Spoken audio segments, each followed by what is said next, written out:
Morning. चलिए पढ़ाई शुरू करते हैं। हम पढ़ते हैं कक्षा 10वीं का हिंदी और हिंदी में पढ़ेंगे पद्य वीरों का कैसा हो वसंत पढ़ेंगे।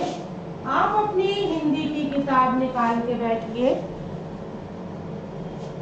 वीरों का कैसा हो वसंत यह है सुभद्रा कुमारी चौहान जी की रचना। अब इनका जीवन परिचय देखते हैं कि सुभद्रा कुमारी चौहान का जन्म 1961 सन 1904 ईस्वी में इलाहाबाद जिले में स्थित निहालपुर मोहल्ले के एक संपन्न परिवार में हुआ था। इनके पिताजी श्री रामनाथ से सुशिक्षित थे और एक प्रतिष्ठित व्यक्ति थे और श्रीमती चौहान ने हिंदी काव्य में विशेष इनका क्या था, प्रेम था, जो बाद में जाकर पल्लवित हुआ और बचपन से ही बाल्यावस्था से ही इन्हें हिंदी काव्य में विशेष रुचि थी। इनका विवाह खंडवा मध्य प्रदेश निवासी ठाकुर लक्ष्मण सिंह जी के चौहान के साथ हुआ था। अब देखते हैं इनकी आगे रचनाएं कौन कौन सी हैं। तो सुभद्रा जी का मुख्य क्षेत्र कविता है और इनकी प्रमुख रचनाएं हैं। कविता में है मुकुल और त्रिधारा। आपकी प्रसिद्ध कविताओं के संग्रह में से एक है जिनमें राष्ट्रीय और सामाजिक संदर्भों पर कविताएं संकलित हैं। फिर है रचनाओं में कहानी। तो सुभद्रा जी कहानी के अतिरिक्त उत्कृष्ट कहानियों की भी रचना की है, जैसे बिखरे मोती और उन्मादनी। आपकी काव्यगत विशेषताएं। भाव पक्ष।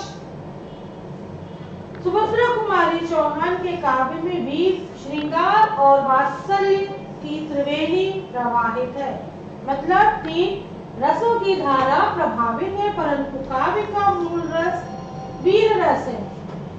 राष्ट्र प्रेम से ओतप्रोत सुभद्रा जी ने स्वतंत्रता संग्राम की चेतना जन जन तक पहुंचाने का सराहनीय कार्य किया। आपकी कविताओं में ओज और उत्साह का स्वर मुखरित हुआ। आपकी कविताएं आज युवा युवतियों को राष्ट्रीयता का पाठ पढ़ाती हैं। अब है कला पक्ष, भाषा और शैली। तो सुभद्रा कुमारी चौहान ने सरल एवं खड़ी बोली में काव्य रचना की है। उर्दू और बुंदेलखंडी के व्यवहारिक शब्दों को आपने अपनाया है। आपने तरल, सरल और प्रवाहमयी मुक्तक शैली का प्रयोग किया है। आपने गीत शैली के साथ लोकगीतों का गायन शैली का भी प्रयोग किया है। अलंकार एवं प्रतीकों का भी स्वाभाविक प्रयोग सुभद्रा कुमारी चौहान जी ने अपने काव्य में किया है। अब है साहित्य में स्थान। तो परिवार, राजनीति और साहित्य के समन्वय के मध्य जीवन पथ पर अग्रसर होने वाली प्रेरक कवियत्री सुभद्रा कुमारी चौहान पर देश प्रेम की गहरी छाप पड़ी है।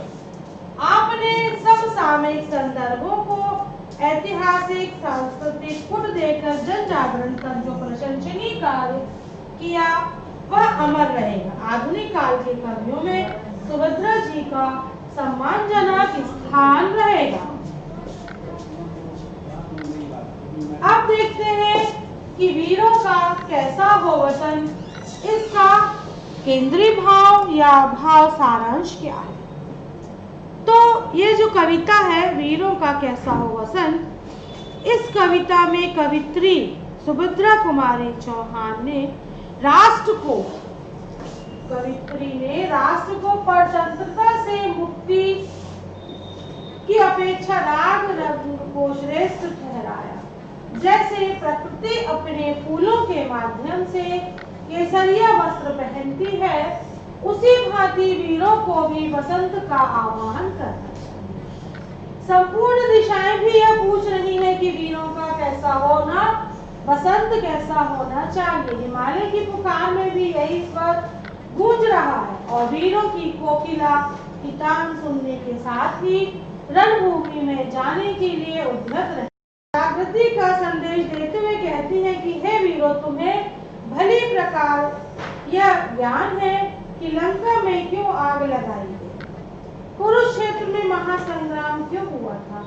अंत में कवित्री का कथन है कि मेरी कविता भूषण अथवा कवि चंद्रप्रदाय की कविता के समान क्रांति की ज्वाला धधकाने में सक्षम नहीं है, क्योंकि परतंत्रा के वातावरण में कमल पर कभी कलम पर भी बंधन है। वह अपनी भावनाओं को ब्रिटिश शासन के उत्पीड़न के फलस्वरूप व्यक्त करने में सक्षम नहीं है। अब हम देखते हैं इसमें आगे पद एक, इसकी संदर्भ, प्रसंग और व्याख्या। चलिए बच्चों, वाचन करिए मेरे साथ साथ, आप भी घर में हो वाचन करिए कि वीरों का कैसा हो बसंत, आ रही हिमालय से पुकार है, उदधि गरजता बार बार, प्राची पश्चिम भूनभ अपार, सब पूछ रहे हैं दिग दिगंत, वीरों का कैसा हो बसंत। अब शब्दार्थ में कठिन शब्द उदधि मतलब समुद्र, प्राची पूर्व दिशा, दिग मतलब दिशा। संदर्भ प्रस्तुत छंद वीरों का कैसा हो बसंत से लिया गया है और इसकी रचयिता सुश्री सुभद्रा कुमारी चौहान जी। अब प्रसंग है कि इस छंद में कवित्री ने वीरों का बसंत कैसा होना चाहिए इस बारे में बतलाया है। व्याख्या है कि कवित्री जी कहती है कि वीरों का बसंत कैसा हो, आज वीरों का बसंत कैसा होना चाहिए। आज हिमालय की चोटियों से क्या आ रही है, यही पुकार आ रही है। हिमालय की चोटियों से यही पुकार आ रही है। समुद्र बार बार गर्जन कर पूछ रहा है, पूर्व दिशा, पश्चिम दिशा, पृथ्वी, आकाश एवं दिग दिगंत सभी पूछ रहे हैं कि वीरों का बसंत कैसा हो। अब है पद दूसरा,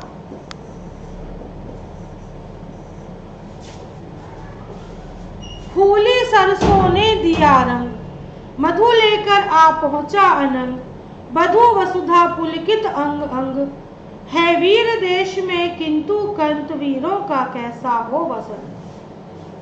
कठिन शब्द अनंग मतलब कामदेव, वधु वसुधा पृथ्वी रूपी दुल्हन, वधु मतलब दुल्हन और वसुधा पृथ्वी को बोलते हैं, कंत मतलब पति और संदर्भ वही पूर्व की भांति है और प्रसंग भी।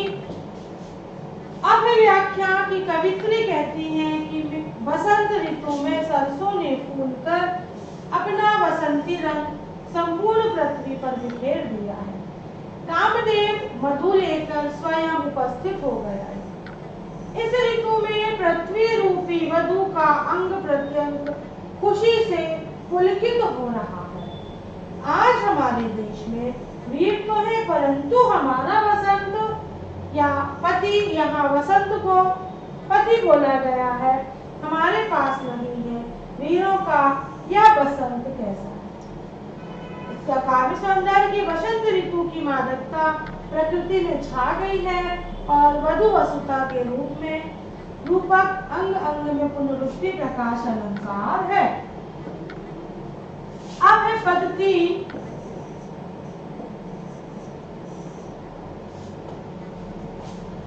भर रही कोकिला इधर तान, मारू बाजे पर उधर गान, है रंग और रण का विधान, मिलने आए हैं आदि अंत, वीरों का कैसा हो बसंत। शब्दार्थ में कोकिला मतलब कोयल, मारू युद्ध का बाजा और रण मतलब युद्ध।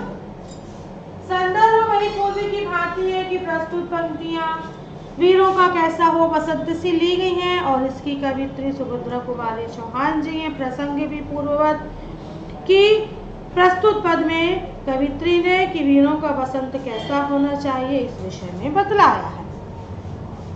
अब है व्याख्या।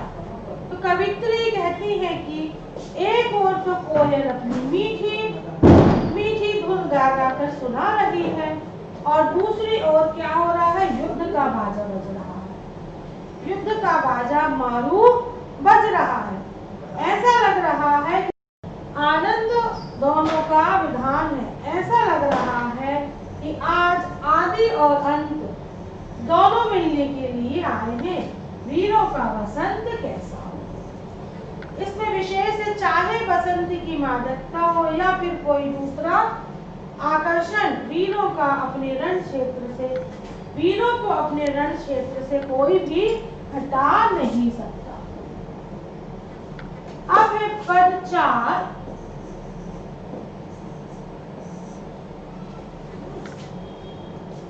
गल बाहें हो या कृपाण, चल चितवन हो या धनुष बाण, हो रस विलास या दलित त्राण, अब यही समस्या है दुरंत, वीरों का कैसा हो बसंत। शब्दार्थ है, गल बाहें मतलब प्रेम में प्रेमी प्रेमिका एक दूसरे के गले में अपनी बाहें डाल देते हैं। कृपाण मतलब तलवार। चल चितवन प्रेम में चंचल दृष्टि। रस विलास आनंद का वातावरण। दलित दबे हुए, प्राण रक्षा और दुरंत मुश्किल से नष्ट होने वाले। संदर्भ और प्रसंग वही पूर्व की भांति। संदर्भ और प्रसंग है, जब समाज में एक और बलिदान की बात हो तो प्रेम की बात अच्छी नहीं लगी। अब है व्याख्या। तो कवित्री सुभद्रा कुमारी चौहान कहती है कि चाहे प्रेमालाप हो, चाहे प्रेमालाप के समय कोई परस्पर गले में बांधे डाले हो, या रण क्षेत्र आने पर हाथ में तलवार उठी हो, या फिर चाहे आनंद का रस विलास हो अथवा दलित नागरिकों की रक्षा की बात हो, आज मेरे सामने यही सबसे बड़ी समस्या है कि वीरों का बसंत कैसा हो। अब है पद 5।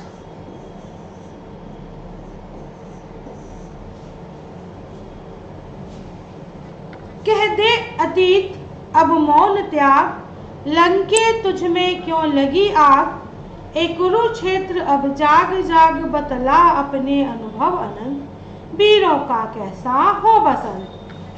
कठिन शब्द में लंके मतलब रावण की लंका, मौन मतलब खामोशी। संदर्भ वही पूर्व की भांति है कि प्रस्तुत पंक्तियां वीरों का कैसा हो बसंत से ली गई हैं और इसकी कवित्री सुभद्रा कुमारी चौहान जी हैं। प्रसंग है कि कवित्री अतीत की वीर गाथाओं का संदर्भ लेते हुए कह रही हैं। व्याख्या। कवित्री कहती हैं कि हे अतीत, तुम अब अपना मौन त्याग दो और विगत की घटनाओं को बतला दो। हे लंके, तू बता तुझमें क्यों आग लगी। हे कुरुक्षेत्र, तुम अपना अब जाओ और अपने, हे कुरुक्षेत्र अब तुम जान जाओ और अपने अनंत अनुभवों को हमें बता दो कि क्या बता दो कि वीरों का बसंत कैसा हो। अब हमें यह बता दो। अब है पद 6। हल्दी घाटी के शिलाखंड है दुर्ग सिंहगढ़ के प्रचंड, राणा ताना का कर घमंड, दो जगह आज स्मृतियां ज्वलंत, दो जगह आज स्मृतियों ज्वलंत, वीरों का कैसा हो बसंत। शब्दार्थ है, शिलाखंड मतलब चट्टान, ज्वलंत प्रखर या तेज। संदर्भ एवं प्रसंग वही पूर्व की भांति। व्याख्या है कि कवित्री चौहान जी कहती हैं कि हे हल्दी घाटी के शिलाखंड या चट्टान तथा हे सिंहगढ़ के दुर्ग, तुम राणा प्रताप और शिवाजी की वीरता का बखान करके आज तेजी के साथ उन अतीत की स्मृतियों को जगा दो कि वीरों का बसंत कैसा हो। इसका काव्य सौंदर्य है कि हल्दी घाटी में राणा प्रताप के शौर्य की गाथा और कवित्री ने संकेत किया है कि सिंहगढ़ के दुर्ग के माध्यम से वीर शिवाजी की वीरता का बखान किया गया है और इस पद में वीर रस का में रचना करी गई है। अब है पद 7। भूषण अथवा कवि चंद नहीं, बिजली भर दे वह छंद नहीं, है कलम बंधी स्वच्छंद नहीं, फिर हमें बतावे कौन हंस, वीरों का कैसा हो बसंत। कठिन शब्द है। बिजली भर दे मतलब वीरता का संचार कर दे, हंत मतलब दुर्भाग्य है। संदर्भ और प्रसंग पूर्व की भांति है कि प्रस्तुत पंक्तियां वीरों का कैसा हो बसंत से ली गई हैं। इसकी कवित्री सुभद्रा कुमारी चौहान है और प्रसंग है कि कवित्री ने प्रस्तुत पद में यह बताने का प्रयास किया है कि वीरों का वसंत कैसा होना चाहिए। व्याख्या है कि कवित्री अतीत का स्मरण करती है। अतीत मतलब पुरानी बातों का स्मरण करती है और स्मरण करते हुए कहती है कि अतीत काल में हमारे देश में भूषण और चंद्रवरदाई जैसे वीर रस का संचार करने वाले 2 महाकवि थे। कौन कौन से 2 महाकवि थे? भूषण और चंद्रवरदाई, जो वीर रस में कविताएं करते थे। भूषण ने शिवाजी के शौर्य का वर्णन किया है।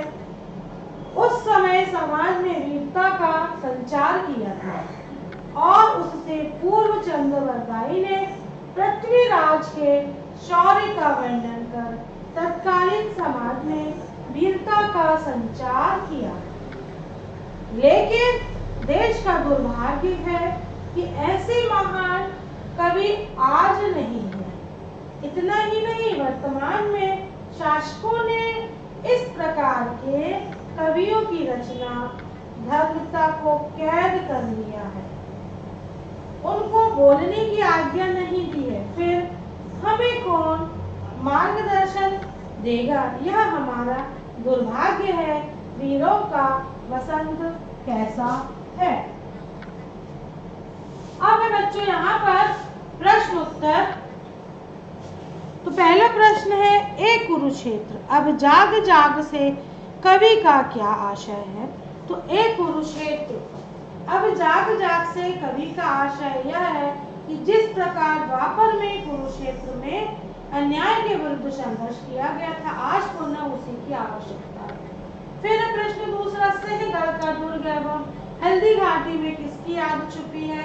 तो सिंहगढ़ के दुर्ग में अद्वितीय वीर शिवाजी की तथा हल्दी घाटी में राणा प्रताप की याद छिपी हुई है। अब प्रश्न 4, स्वाधीन जगत में कौन जीवित रह सकता है? तो जो व्यक्ति अपनी आन बान पर डटा रहता है और जो किसी के सामने झुकता नहीं, साथ ही जो अपने शरीर पर वज्रों का आघात सहता, वही स्वाधीन जगत में जीवित रह सकता है। अब कवि ने वीरता के कौन से 2 लक्षण बतलाए हैं? तो कवि ने वीरता के 2 लक्षण इस प्रकार बतलाए हैं कि स्वर में पावक और उष्णता या तीव्रता होनी चाहिए।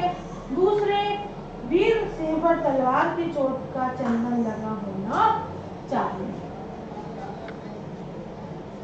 अब प्रश्न की कवित्री ने वीरों के लिए किस तरह वसंत का आयोजन करना चाहती है? तो कवित्री वीरों के लिए इस तरह के वसंत का आयोजन करना चाहती हैं कि जिसमें इधर तो कोयल अपनी तान सुना रही हो, है रुकी जहां भी धार शिलाएं तोड़ो, पीयूष चंद्रमा को पकड़ निचोड़। अब रौद्र रस और वीर रस दोनों में अंतर बताइए। उत्तर है, शत्रु या दुष्ट जन द्वारा किए गए अत्याचारों या गुरुजनों की निंदा आदि से उत्पन्न क्रोध अस्थायी भाव, विभाव और अनुभाव तथा संचारी भाव के सहयोग से पुष्ट होता है, तो वहाँ रौद्र रस होता है।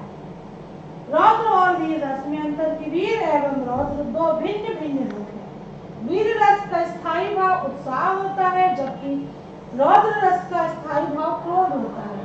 दोनों में आलंबन, अनुभाव, संचारी भाव आदि में अंतर होता है।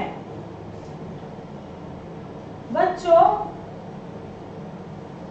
ये यहाँ पर समाप्त होता है और ये आपकी पाठ्य पुस्तक में भी दिए गए हैं। तो आप इनको अच्छे से अपनी कॉपी पर नोट करेंगे, लिखेंगे और लिखना ही नहीं है, आपको याद भी करना है, क्योंकि आपको परीक्षा देनी है और बहुत अच्छे नंबरों से पास होना है। तो मैं उम्मीद करती हूँ कि आप इसको अच्छे से पढ़ेंगे, याद करेंगे और परीक्षा में अच्छे नंबरों से पास